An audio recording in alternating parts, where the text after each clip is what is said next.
Hey Danielle, for some reason the text message that you sent me a long time ago came through on Messenger via iCloud or something. And so I read it today, and I understand that you were just trying to convey information. I don't think you or anyone has any idea how badly the Morrises wounded me or what I've been going through all these years. You know, they were supposed to be my family out here, and they betrayed me, and they betrayed me in a really, really fucked up way. I mean, I've been utterly alone. I've been utterly alone.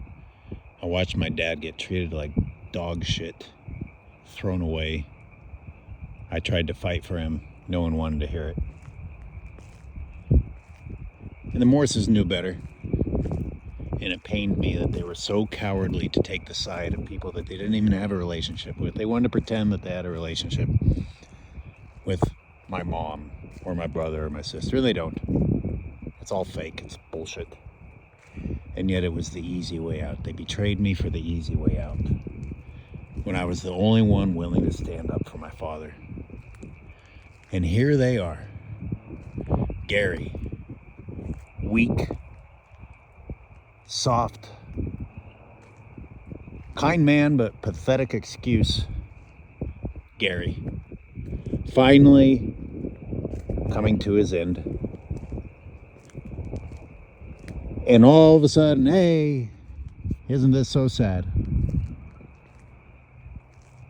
Won't you join us in our mourning of our dad, even though we fucking took a shit on you when you tried to stand up for your dad? And what do you know?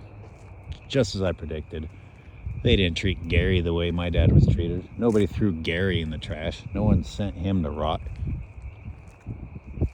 Well, but it was okay to do it to my dad.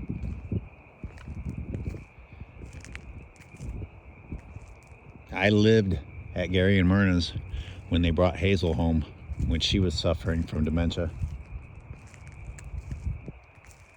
They tried to do the right thing with her. They knew better. They already demonstrated that they knew better. It wasn't until the very end that they sought alternatives with Hazel. My family got rid of my dad as soon as they fucking could. And you know what Myrna and Gary said?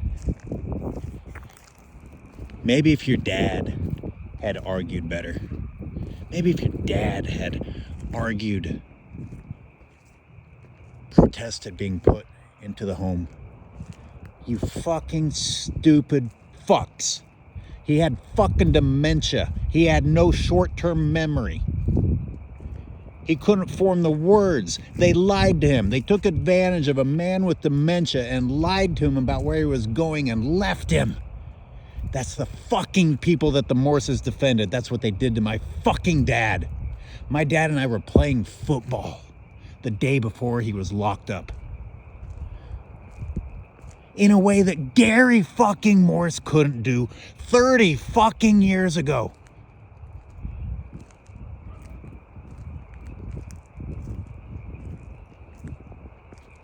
Didn't even fucking bother to say sorry for your loss. Just started trying to give me career choice advice and talking bullshit about a disease they didn't know anything about a condition they didn't know anything about. You know how fucking angry I am inside. My family doing what they did, and then the Morrises pulling their fucking cowardly bullshit. And I pulled my own cowardly bullshit. Because Mark and Marin, and even Matt at one time, were very important to me. And I tried to just play it off the way Mark plays off everything. God bless Mark. He knows how to just not really dwell on things and keep trucking. But that's not necessarily good. When it comes to ethics, when it comes to doing the right thing, sometimes you need to fucking say something.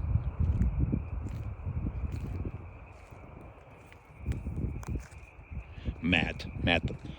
Don't fucking tell me that you don't know that Matt's a piece of shit. Matt's a fucking scumbag. Number one person on the planet that I would ever vote to betray you at any moment if it would benefit him in the slightest.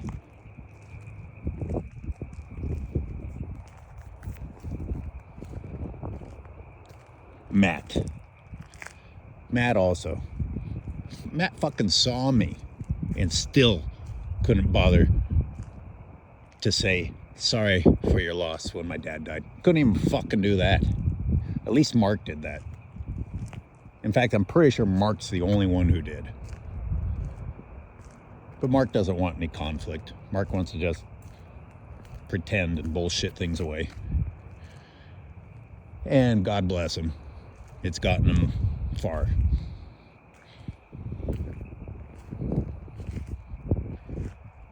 You fucking people have no idea what the real story was and didn't bother to find out. That's probably the worst part. All that time, all any of you had to do was actually fucking care. All anybody wanted to do was believe the convenient lie. Hey Danielle, how come the Morses never went to visit Mickey once?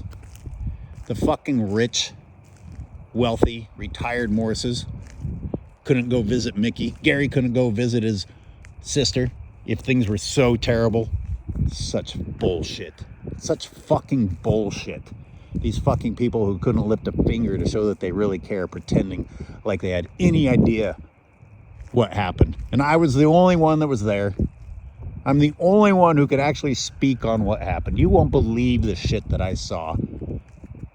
You won't believe the evil fucking shit that my mother did. You won't believe the evil things that my brother and sister said. And none of you could fucking bother to even ask. I fucking lost everything to go and try and help. Came back, had nowhere to live anymore. My roommate fucked me over. Couldn't afford to live anywhere. Didn't have a family. Then I didn't even have the fucking Morses. And then one day, after years go by and you all don't give a shit, I'm supposed to be like, oh shit, so sorry. So sorry about Gary, whose last words to me were fucking vile. And then Fred. Let me tell you something, Danielle. Fred Morse. My mother cried twice. 3 times. No, twice. She cried once when she realized how evil it was that she locked up my dad the first time and I got him out. And she said, I'm sorry, that was inhumane. And then the vile rest of the family said, no, you should do it. And then behind my back, they did it again. The second time was when Gary and Myrna wrote a letter demanding more money, saying that some housing venture my mom and dad owed more money on, even though my mom had all the documents. Fucking rich, wealthy, miserly Morses asking for more money for my parents barely getting by. My mom going through, my dad suffering from dementia. Hey, what do the Morses do? They don't come to visit. They send a letter demanding more money. Real fucking classy. Those are the 2 times they cried, and then the third time that she nearly cried was telling me how Fred, wonderful Fred, fucked his girlfriends right next, not even in the other room, in the bed across. Had to fuck his women next to my mom when they were kids. Fucked her up forever. Fred who threatened to break my arm when I was 10 years old. Yeah, Trumpty Dumpty Fred. My whole fucking Trumpty Dumpty Thomas family that the Morses said, oh, well, we've known Skylar. We've had a relationship with Skylar. Fuck him. We're going to go with the Trumpsters. And not even ask a single question about what really happened. Yeah, you think I'm angry? You think I'm hurt? Fuck them.